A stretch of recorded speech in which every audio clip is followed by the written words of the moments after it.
Baik, bismillahirrahmanirrahim. Assalamualaikum warahmatullahi wabarakatuh.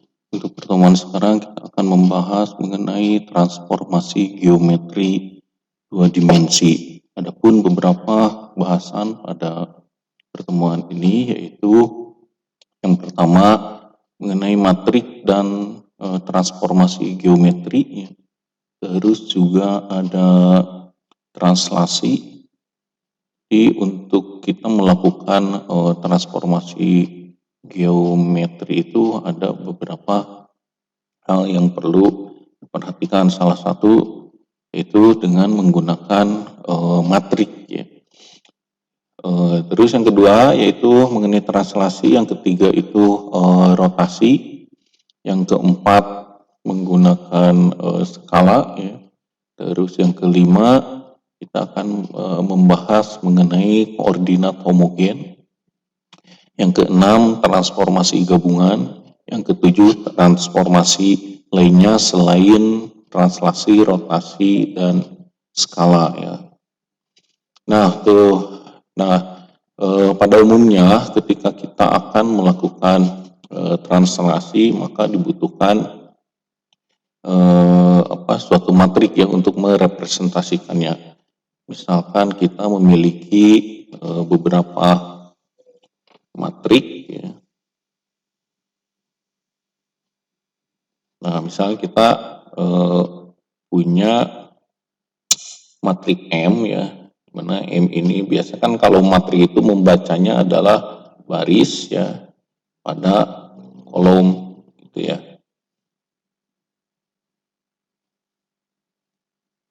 Nah, kita lihat di sini misalkan matriks 1 berarti matriks 1 baris ke 1 ya. Matriks 1 2 yaitu matrik baris pertama atau ke 1 kolom kedua, dan seterusnya matrik baris ke 1 kolom ke n ya, kurang lebih seperti itu. Terus ada juga matrik baris kedua kolom ke 1, matrik baris kedua kolom kedua, matrik baris kedua kolom ke n ya. Begitu juga dengan seterusnya, misalkan ada matrik baris ke m ya, kolom ke 1 matrik baris ke m, kolom kedua matrik baris ke m, kolom ke n ya. Nah, perlu kita ketahui bahwa pada matrik RC ya, di mana R itu adalah kolom ya, dan C itu adalah baris.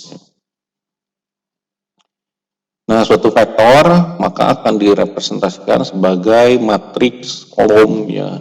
Misalkan di sini ada matriks V ya, kolom V1, vektor 1, vektor 2, vektor 3. Ini yang akan menentukan nanti afinnya ya, atau sumbu ya, sumbu X, Y sampai ke 3 ya, sebagai matrik bantuan nanti. Biasanya untuk vektor ketiga ini adalah karena kalau misalkan kita menggunakan matrik 2 dimensi ya, karena kita menggunakan matrik 2 dimensi, maka yang diperlukan itu adalah sumbu X dan sumbu Y gitu ya. Nah, maka ketika kita menggunakan perhitungan, translasi, skala, dan sebagainya, atau transformasi lah kita sebutnya, harus ada satu matrik tambahan ya, atau disebut sebagai matrik auxnya ya, auxiliary-nya, sebagai tambahan matrik. Nah, biasanya ini diberikan angka 1 ya. Nanti tergantung kita menggunakan matriknya itu apakah skala, apakah translasi, ataupun juga rotasi gitu ya, kurang lebih. Nah, kita lihat di sini perkalian matrik, misalkan matrik dikali vektor ya, di mana matrik ke 1 baris ke 1 ya, matrik baris ke 1 kolom kedua dan seterusnya dikali vektor X, vektor Y, dan vektor Z. Hasilnya adalah A, B, dan C ya. Nah, maka suatu sekuens transformasi linear akan berkorespondensi dengan matrik korespondennya, misalkan matrik 1, matrik 2, matrik 3, vektor old, sehingga akan menghasilkan vektor yang baru. Jadi matrik dikali vektor hasilnya adalah vektor new atau vektor baru.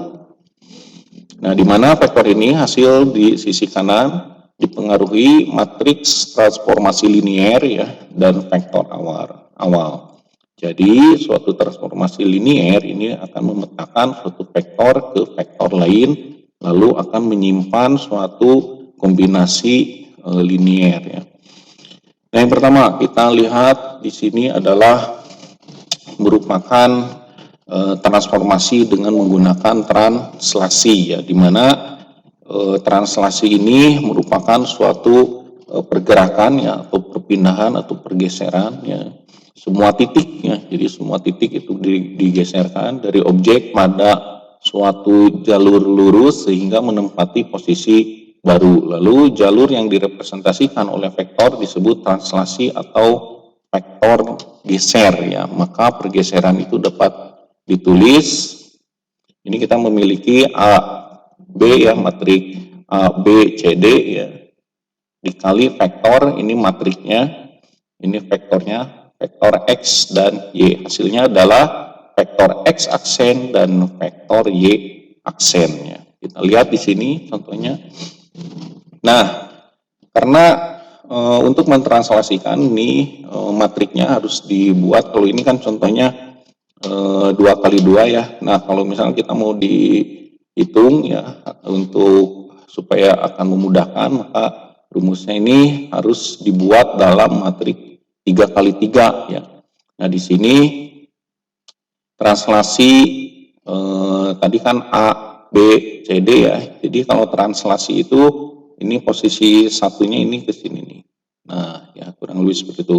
Jadi ketika nanti dikalikan karena kan ini hasilnya adalah ini kan A, B, C, D ya, tadi translasi X dan translasi Y, sebagai tambahannya ini dikasih angka 1, terus sisanya dikasih angka 0. Kenapa ya alasannya? Nah, supaya nanti dihasilkan rumus translasinya kurang lebih seperti ini.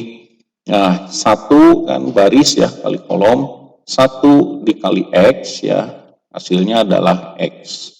0 dikali Y hasilnya adalah 0 ya, ditambah, berarti ditambah 0 ya, harusnya ditambah TX dikali 1 hasilnya adalah TX ya, kurang lebih seperti itu. Begitu juga yang ini, 0 dikali X hasilnya adalah 0 ya, ditambah 1 dikali Y hasilnya adalah Y ya, kita tulis di sini Y. Terus TY dikali 1 hasilnya adalah plus TY. Nah, ini nolnya kita coret, hasilnya menjadi ini gitu ya, Y plus TY.